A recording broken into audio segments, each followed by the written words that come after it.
మీరు ఒక్క రూపాయి సంపాదించలేదు, మీ భవిష్యత్తు గురించి మీకు బెంగలేదా అని ఒక వ్యక్తి అడిగాడు అనుకోండి, ఆయన ధైర్యం ఏమిటో తెలుసా?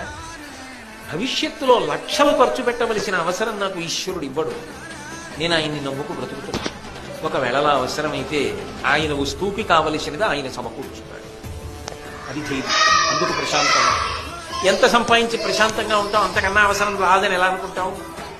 రెండు, నీ దగ్గర ఉన్నవన్నీ నీ దగ్గర ఉండడం వల్ల ప్రశాంతం. నీ దగ్గర ఉన్నవన్నీ నీ దగ్గర ఉండడం నీ చేతుల్లో ఉందా? ఉన్నవి జారిపోకుండా ఉండాలి, రావలసినవి వేళ పట్టున రావాలి. ఈ రెండే ప్రశాంతతకి కావాలి. కొడుకు పెళ్లి చేశాడు, మనవలు పుడితే కదా ప్రశాంతత, పుట్టకపోతే అశాంతేనా? వేళ పట్టున రావలసినవి రావాలి, శాంతి.